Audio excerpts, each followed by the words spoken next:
Editors അനാലിസിസിലേക്ക് പ്രിയപ്പെട്ട പ്രേക്ഷകർക്ക് ഒരിക്കൽ കൂടി സ്വാഗതം. ഉളുപ്പ് എന്ന വാക്കിന് ഒരു വിലയുമില്ലാത്ത രീതിയിൽ കേരളമാകെ ഇപ്പോൾ കണ്ടുകൊണ്ടിരിക്കുന്നത് രാഷ്ട്രീയ പാർട്ടികളിലെ അംഗങ്ങളും നേതാക്കളുമെല്ലാം സ്ഥാനമോഹികളായി പാർട്ടികളിൽ നിന്ന് പാർട്ടികളിലേക്ക് ചാടിക്കൊണ്ടിരിക്കുന്നതാണ്. സീറ്റ് കിട്ടാത്തതിൽ വിമതരായി കലഹിച്ച് മത്സരിക്കുന്നവരുടെ വലിയൊരു നിര വേറെയുമുണ്ട്. രാഷ്ട്രീയ കക്ഷികളുടെ പ്രത്യയശാസ്ത്രമോ ആദർശനിഷ്ഠകളോ അതിൽ പ്രവർത്തിച്ചുകൊണ്ടിരിക്കുന്നവർക്ക് ഒരു വിഷയമേ അല്ല എന്ന രാഷ്ട്രീയ ചിന്ത വോട്ടർമാരിൽ ഉണ്ടാക്കുന്നതാണ് ഈ പ്രവണത. ഒരാൾ CPIM അംഗമാകുന്നതോ കോൺഗ്രസ് പ്രവർത്തകൻ ആകുന്നതോ അല്ലെങ്കിൽ സംഘപരിവാർ RSS അല്ലെങ്കിൽ BJP പ്രവർത്തകനാകുന്നതോ ഒക്കെ അതാത് കക്ഷികളിലെ സവിശേഷമായിട്ടുള്ള പ്രത്യയശാസ്ത്രം കൊണ്ടോ ആദർശബോധ്യം കൊണ്ടോ ഒക്കെ വെച്ചിട്ടായിരിക്കുമല്ലോ പൊതുവെ. പക്ഷേ ഇപ്പോഴത്തെ പ്രവണതകൾ കാണിക്കുന്നത് കക്ഷി രാഷ്ട്രീയം കളിച്ചു പഠിച്ച് വളരാനുള്ള ഒരു പരിശീലന കളരി മാത്രമായിട്ട് നമ്മുടെ പഞ്ചായത്തി രാജ് മാറുന്നു എന്നുള്ളതാണ്. എന്താണ് ഗ്രാമപഞ്ചായത്ത് മുതൽ ജില്ലാ പഞ്ചായത്ത് വരെയുള്ള ഈ സംവിധാനങ്ങളുടെ യഥാർത്ഥമായിട്ടുള്ള ലക്ഷ്യം? കേവലം രാഷ്ട്രീയ പാർട്ടികളുടെ താഴെത്തട്ടിലുള്ള ശക്തി പ്രകടനത്തിനുള്ള ഒരു പരീക്ഷണശാലയായിട്ട് അല്ലെങ്കിൽ നിയമസഭാ തെരഞ്ഞെടുപ്പിനുള്ള ഒരു ചൂണ്ടുപലകയായിട്ട് ഇവ മാറിക്കൊണ്ടിരിക്കുകയാണോ? കേരളം തദ്ദേശ തെരഞ്ഞെടുപ്പിൻ്റെ പടിവാതിൽക്കൽ നിൽക്കുന്ന ഒരു സമയമാണിത്.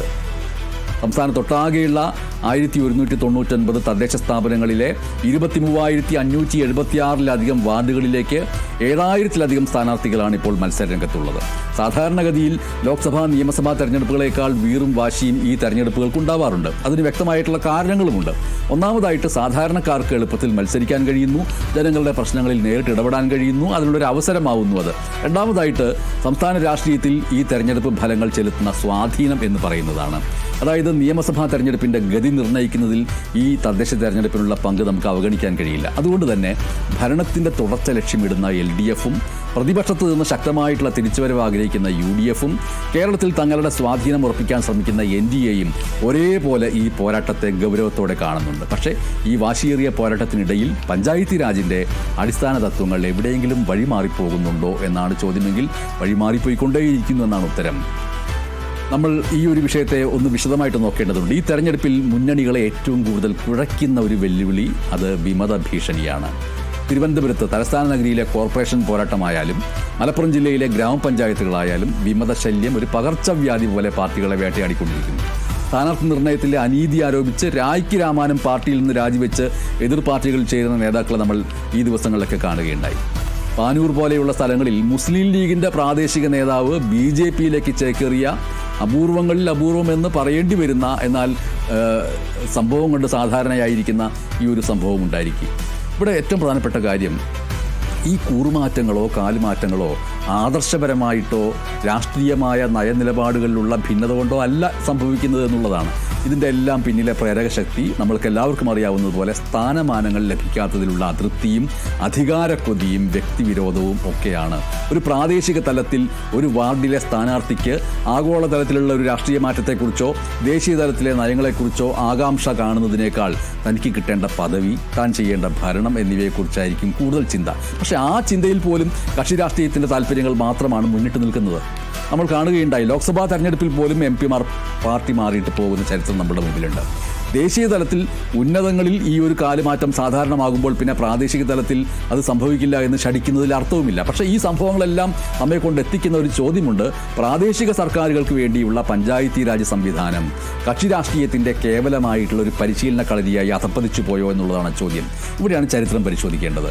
പഞ്ചായത്തി രാജ് എന്ന ആശയത്തിൻ്റെ അടിസ്ഥാനം എന്ന് പറയുന്നത് നമ്മുടെ രാഷ്ട്രപിതാവായിട്ടുള്ള മഹാത്മാഗാന്ധിയുടെ കാഴ്ചപ്പാടുകളാണ്. ഇന്ത്യ ഗ്രാമങ്ങളിൽ ജീവിക്കുന്നു എന്നാണ് അദ്ദേഹം നിരന്തരമായിട്ട് ഓർമ്മിപ്പിച്ചുകൊണ്ടേയിരുന്നത്. സ്വരാജ് എന്നതായിരുന്നു അദ്ദേഹത്തിൻ്റെ സ്വപ്നം. ഓരോ ഗ്രാമവും സ്വയം പര്യാപ്തവും സ്വയം ഭരണാധികാരമുള്ളതുമായിരിക്കണം. ഈ ആശയം ആദ്യമായിട്ട് അദ്ദേഹം മുന്നോട്ട് വെച്ചത് 1916 മദ്രാസിൽ നടന്ന മിഷണറിമാരുടെ ഒരു സമ്മേളനത്തിലായിരുന്നു.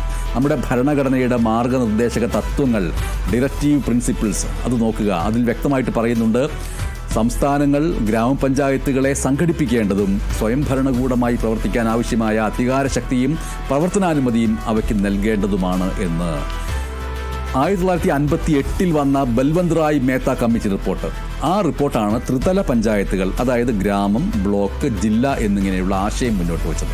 ഫലപ്രദമായിട്ടുള്ള സാമൂഹിക വികസനത്തിനും ജനാധിപത്യപരമായിട്ടുള്ള വികേന്ദ്രീകരണത്തിനും ഈ ത്രിതല സംവിധാനം അനിവാര്യമാണ് എന്ന് ആ റിപ്പോർട്ട് അടിവരയിട്ട് പറഞ്ഞു. ഇവിടെയാണ് ഏറ്റവും നിർണായകമായിട്ടുള്ളൊരു നിയമനിർമ്മാണം വരുന്നത്. 1993 പാർലമെന്റ് പാസാക്കിയ 73 74 ഭരണഘടനാ ഭേദഗതികൾ. ആ ഭേദഗതികൾ ഒരു വഴിത്തിരിവായിരുന്നു. തദ്ദേശ സ്ഥാപനങ്ങൾക്ക് ഭരണഘടനാപരമായിട്ടുള്ള പദവി ലഭിച്ചു. 1994 കേരള പഞ്ചായത്ത് രാജ് നിയമം ആ ഭേദഗതിയുടെ ചുവട് പിടിച്ചാണ് നിലവിൽ വരികയും ചെയ്തത്. എന്തായിരുന്നു ഈ നിയമനിർമ്മാണങ്ങളുടെ എല്ലാം ലക്ഷ്യം? അധികാര വികേന്ദ്രീകരണം. അധികാരം തലസ്ഥാന നഗരിയിൽ മാത്രം ഒതുങ്ങാതെ ഏറ്റവും താഴെത്തട്ടിലേക്ക് സാധാരണ പൗരന്മാരുടെ കൈകളിലേക്ക് എത്തുക. ഇവിടെയാണ് ജനകീയാസൂത്രണത്തെക്കുറിച്ചുള്ള ഓർമ്മകൾ നമ്മുടെ മുമ്പിലേക്ക് വരുന്നത്. ഒരു പ്രദേശത്തിൻ്റെ ആവശ്യകതകൾ അവിടുത്തെ ജനങ്ങൾ നേരിട്ട് ചർച്ച ചെയ്ത് പദ്ധതികൾ തയ്യാറാക്കുക, രാഷ്ട്രീയത്തിന് അതീതമായിട്ടുള്ള വികസനം കൊണ്ടുവരിക, ജാതി, മതം, വർഗം എന്നിങ്ങനെയുള്ള വിവേചനങ്ങൾക്കൊക്കെ അതീതമായിട്ട് എല്ലാ വിഭാഗം ജനങ്ങൾക്കും ജീവിത സൗകര്യങ്ങൾ ഉറപ്പുവരുത്തുക. ഇതൊക്കെ പക്ഷേ ഇന്ന് നമ്മൾ കാണുന്നത് നേരെ വിപരീതമാണ്. പഞ്ചായത്ത് തെരഞ്ഞെടുപ്പ് എന്ന് പറയുന്നത് നിയമസഭാ തെരഞ്ഞെടുപ്പിൻ്റെ ഒരു പ്രാദേശിക പതിപ്പായിട്ട് മാറി. സ്ഥാനാർത്ഥി നിർണയം മുതൽ വികസന കാഴ്ചപ്പാടുകൾ വരെ എല്ലാം കക്ഷി രാഷ്ട്രീയത്തിൻ്റെ കണ്ണടയിലൂടെ മാത്രമാണ് കാണുന്നത്. അതുകൊണ്ടാണ് പലപ്പോഴും ജനകീയ വിഷയങ്ങളെക്കാൾ സംസ്ഥാന, ദേശീയ, രാഷ്ട്രീയ വിഷയങ്ങൾ പ്രാദേശിക തെരഞ്ഞെടുപ്പ് പ്രചാരണങ്ങളിൽ നിറഞ്ഞുകൊണ്ടിരിക്കുന്നത്. കേരളത്തെ സംബന്ധിച്ചിട്ട് പഞ്ചായത്തി രാജ് എന്നത് നിയമം മാത്രമല്ല, അതൊരു ജനകീയ മുന്നേറ്റം കൂടിയായിരുന്നു. പ്രത്യേകിച്ച് 96 ആരംഭിച്ച ജനകീയാസൂത്രണ പ്രസ്ഥാനം പഞ്ചായത്തുകൾക്ക് സ്വന്തം ബജറ്റും പദ്ധതികളുമൊക്കെ ഉണ്ടാക്കാനുള്ള അധികാരം അങ്ങനെ ലഭിച്ചു. വാർഷിക പദ്ധതിയുടെ 40% തുക വരെ പ്രാദേശിക സർക്കാരുകൾക്ക് നീക്കിവെക്കാം എന്നുള്ളൊരവസ്ഥ വന്നു. ഇപ്പോൾ ലോകമെങ്ങും ചർച്ച ചെയ്യപ്പെട്ട ഒരു വികേന്ദ്രീകരണ മാതൃകയായിരുന്നു ആ ജനകീയാസൂത്രണ പ്രസ്ഥാനം. പക്ഷേ കാലക്രമേണ എന്ത് സംഭവിച്ചു? ജനകീയാസൂത്രണത്തിൻ്റെ വാർഡ് സഭകളും ഗ്രാമസഭകളും രാഷ്ട്രീയ തർക്കങ്ങളുടെ വേദികളായിട്ട് മാറി. സഭകളിൽ അങ്ങനെ ജനപങ്കാളിത്തം കുറഞ്ഞു. രാഷ്ട്രീയ പാർട്ടികൾ അവരുടെ അജണ്ടകൾ നടപ്പാക്കാനുള്ള ഉപകരണമായിട്ട് ഗ്രാമസഭകളെ ഉപയോഗിക്കാൻ തുടങ്ങിയെന്നുള്ള ആരോപണം ഉയർന്നു. ഉദ്യോഗസ്ഥ തലത്തിൽ വെല്ലുവിളികൾ വന്നു. തദ്ദേശ സ്ഥാപനങ്ങൾക്ക് കൂടുതൽ അധികാരം ലഭിച്ചപ്പോൾ ആവശ്യത്തിന് ഉദ്യോഗസ്ഥരെയും സാങ്കേതിക പിന്തുണയും നൽകാൻ സർക്കാരിന് കഴിഞ്ഞില്ല. പലപ്പോഴും നല്ല പദ്ധതികൾ പോലും അങ്ങനെ നടപ്പാക്കാൻ കഴിയാതെ പോയി. പിന്നെ പഞ്ചായത്തുകൾ പാർട്ടികളുടെ ബ്രാഞ്ച് കമ്മിറ്റികൾ പോലെ പ്രവർത്തിക്കാൻ തുടങ്ങിയെന്നുള്ള ആരോപണവും അന്നുണ്ടായിരുന്നു. ഒരു പാർട്ടി ഭരിക്കുമ്പോൾ അവരുടെ അണികൾക്ക് മാത്രം മുൻഗണന. ഇത് വികസന പദ്ധതികളുടെ ഒരു സുതാര്യതയൊക്കെ ബാധിച്ചു. ചുരുക്കത്തിൽ പഞ്ചായത്തുകൾ ഇന്ന് കക്ഷി രാഷ്ട്രീയത്തിൻ്റെ പരിശീലന കളരിയായിട്ട് മാറുന്നു എന്നുള്ള ആരോപണം ശക്തമാണ്. അതിൻ്റെ അർത്ഥം ഇത്രയേ ഉള്ളൂ: ഒരു പഞ്ചായത്ത് പ്രസിഡന്റ് ആകുന്ന ആൾ പിന്നീട് MLA-യോ MP-യോ ആകാനുള്ള ഒരു പടവായി മാത്രം തദ്ദേശ ഭരണത്തെ ഉപയോഗിക്കുന്നു. അത് തെറ്റാണെന്ന് പറയാനാവില്ല. പക്ഷേ ലക്ഷ്യം ആ പടവ് മാത്രമാകുമ്പോൾ ഭരണം പാർട്ടിയുടെ വിജയത്തിന് വേണ്ടി മാത്രമായി ചുരുങ്ങുന്നു. നമ്മുടെ മുന്നിൽ വ്യക്തമായിട്ടുള്ളൊരു ഉദാഹരണമുണ്ട്. കേരളത്തിൻ്റെ വികസന നേട്ടങ്ങളിൽ തദ്ദേശ സ്ഥാപനങ്ങൾക്ക് വലിയ പങ്കുണ്ട്. അത് മാലിന്യ സംസ്കരണത്തിൻ്റെ കാര്യത്തിലാവട്ടെ, പ്രാഥമിക വിദ്യാഭ്യാസത്തിൻ്റെ കാര്യത്തിലാകട്ടെ, പ്രാഥമിക ആരോഗ്യ കേന്ദ്രങ്ങളുടെ കാര്യത്തിലാവട്ടെ, ലൈഫ് മിഷൻ പോലുള്ള ഭവന പദ്ധതികളുടെ കാര്യത്തിലാവട്ടെ, ഇതിലെല്ലാം ഏറ്റവും ഫലപ്രദമായിട്ട് ഇടപെടുന്നത് നമ്മുടെ തദ്ദേശ സർക്കാരുകളാണ്.